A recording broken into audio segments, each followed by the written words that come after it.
ನಮಸ್ತೆ ಪ್ರಿಯ ವೀಕ್ಷಕರೇ, ನಾನು ಎಸ್ ವಿ ಚಂದ್ರಕಲಾ ಶಿವಮೊಗ್ಗ. ನೀವೀಗಿಲ್ಲಿ ನೋಡ್ತಿರುವಂಥ ಈ ಎಲ್ಲ ಪ್ಯಾಕೆಟ್ಸ್ಗಳು hair care healthy hair care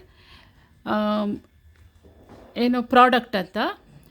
ಏನು ದಿನನಿತ್ಯ ಅಂತ ಹೇಳಿದ್ರೆ ತಲೆಗೆ ಒಂಚೂರು ಪುರ್ಸೊತ್ತಾಗಿ ಹೇರ್ ಕೇರ್ ಮಾಡ್ಕೋಬೇಕು, ಕೂದಲ ಆರೈಕೆ ಮಾಡ್ಕೊಬೇಕು ಅಂದಾಗ ಏನೆಲ್ಲ ಹಚ್ಕೊಳ್ಬೋದು ಅಂತ ಹೇಳಿ ನೋಡಿ. ಮೊದಲಿಗೆ ಮೆಹಂದಿ ಪುಡಿ ಪ್ಯಾಕ್. ನಿಮ್ಗೆ ಎಷ್ಟು ಬೇಕೋ, ನಿಮ್ಮ ತಲೆ ಕೂದಲು ಎಷ್ಟು ಜಾಸ್ತಿ ಇದೆಯೋ ಕಡಿಮೆ ಇದೆಯೋ ಮೇಲೆ ಡಿಪೆಂಡ್ ಆಗುತ್ತೆ. ಅದು ನೀವೊಂದು ಇದೊಂದು 2 ಸ್ಪೂನು. ಹಾಗೆ ನಲ್ಲಿಕಾಯಿ ಪುಡಿ ಇದು 2 ಸ್ಪೂನ್ ಹಾಕಿದ್ರೆ ಇದು 1 ಸ್ಪೂನ್ ಅಷ್ಟು ಹಾಕ್ಕೊಳ್ಳಿ.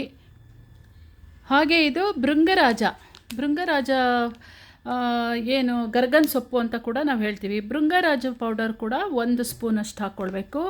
ಹಾಗೆ ದಾಸವಾಳ ಪುಡಿ ಅಂದರೆ ಹೈಬಿಸ್ಕಸ್ ಪುಡಿ, ಏನು ಬಿಳಿ ಕೆಂಪು ದಾಸವಾಳಗಳ ಹೂಗಳಿಂದ ಮಾಡಿರುವಂಥ ಈ ಒಂದು ಹೈಬಿಸ್ಕಸ್ ಪೌಡರು ಇದೊಂದು ಸ್ಪೂನ್ ಹಾಕ್ಕೊಬೋದು.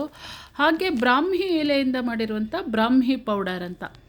ಇದೆಲ್ಲ 5 ಐಟಮ್ಸನ್ನು ನೀವು ಹಾಕ್ಕೊಂಡ್ಬಿಟ್ಟು ಅದೆಲ್ಲ 1 ಸ್ಪೂನ್ ಆದರೆ ಮೆಹಂದಿ 2-3 ಸ್ಪೂನ್ ಹಾಕ್ಕೊಬೋದು. ಇನ್ನು ಬಾಕಿದೆಲ್ಲ 1 ಸ್ಪೂನ್ ಅಷ್ಟು ಹಾಕ್ಕೊಂಡು ಚೆನ್ನಾಗಿ ಕಲಿಸ್ಕೊಂಡು ನೀರೊಳಗೆ ಕಲಿಸ್ಕೊಂಡು ತಲೆಗೆ ಒಂದು 20 ನಿಮಿಷ ಅಥವಾ ಒಂದು ಅರ್ಧ ಗಂಟೆ ಹಚ್ಕೊಂಡು ಚೆನ್ನಾಗಿ ತಲೆ ತೊಳ್ಕೊಳ್ಳೋದ್ರಿಂದ ಕೂದಲು ಆರೈಕೆಗೆ ನಿಮಗೆ ಇದೆಲ್ಲ ಒಂದು ಪೂರಕವಾಗಿ ಇರುತ್ತೆ, ಪೋಷಕಾಂಶಗಳು.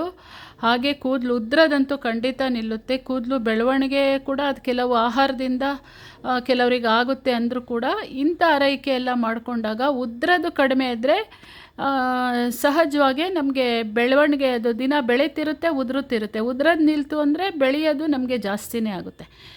ನೋಡೋದ್ರಲ್ಲ ಪ್ರಿಯ ವೀಕ್ಷಕರೇ, ಈ ಹೆಲ್ತ್ ಕೇರ್ ಟಿಪ್ಸ್ ನಿಮಗೆ ಇಷ್ಟ ಆಯಿತು ಅಂದರೆ ನಿಮ್ಮ ಅನಿಸಿಕೆ ಅಭಿಪ್ರಾಯ ತಿಳಿಸಿ ಅಂತ ಹೇಳ್ತಾ, ಅದೇ ನೀರಲ್ಲಿ ಕಲಿಸ್ಕೊಂಡ್ಬಿಟ್ಟು ನೀವು ಒಂದು 20 ನಿಮಿಷ ಅರ್ಧ ಗಂಟೆ ತಲೆಗೆಲ್ಲ ಹಚ್ಕೊಂಡು ಆಮೇಲೆ ತಲೆಗೆ ಸ್ನಾನ ಮಾಡಿದ್ರಾಯಿತು.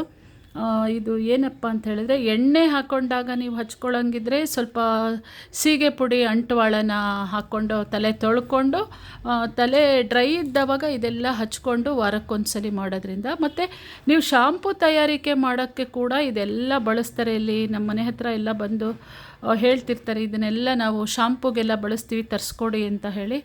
ಅಂಥವರಿಗೆಲ್ಲ ತರಿಸ್ಕೊಡ್ತಾ ಇರ್ತೀನಿ ನಾನಿದು.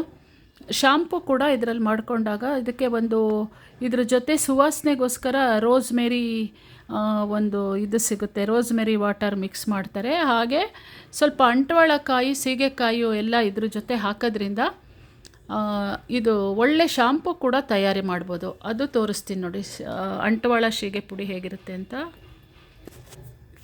ನೋಡಿ. ಅಂಟುವಾಳ ಪುಡಿ ಕೂಡ ಈ ಥರ ಇರುತ್ತೆ.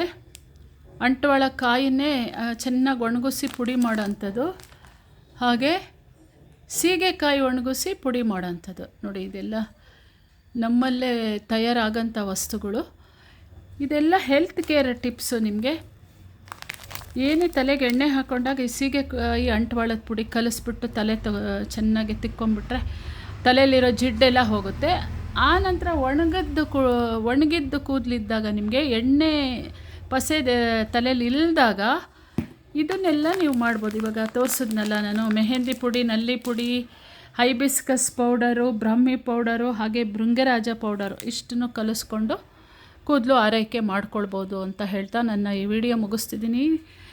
ವಿಡಿಯೋ ನೋಡಿದ್ದಕ್ಕೆ ನಿಮ್ಮ ಅನಿಸಿಕೆ ಅಭಿಪ್ರಾಯ ತಿಳಿಸಿ. Thank you so much. ಧನ್ಯವಾದಗಳು.